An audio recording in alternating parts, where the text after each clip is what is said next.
Opat aturan anu diluncurkeun ku KDM Kang Deddy Mulyadi selaku Gubernur Jawa Baratnya.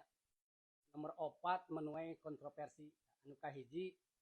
ngalarang barudak sekolah SD diajak ngojay ku guru olahragana nya. Biasana pan tiap 2 bulan tanapi 3 bulan sekali diajak ngojay ta ayeuna mah ulah cenah eta teh. Ada kernaon atuh barina oge nya ada merek olahraga melumpatan oge atau main bal, basket, voli oge tetap.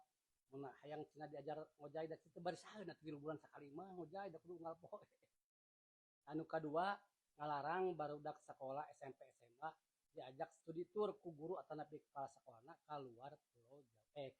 provinsi Jawa Barat. Nah, tadi kuring ngadukungnya ada Pak Ulina daripada studi tour studi naon da lobana mah kapotoan we dengan tempat anu Instagramable. Anu katilu nyaeta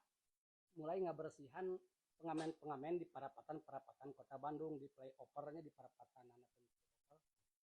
janten Balarsi aduh ngarin dukung pribados mah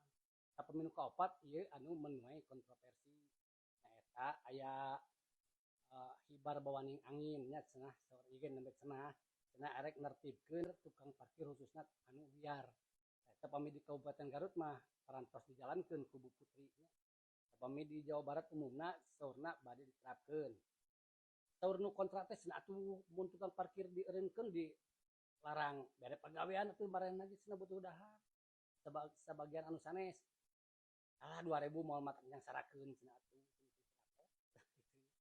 anu pro mah sumuhun cenah abdi teh meser seblak 5.000 parkir 2.000 janten 7.000 rek ATM na rusak keluar keukeuh kudu bayar 2.000 cenah kitu leuheung mun mau waret teh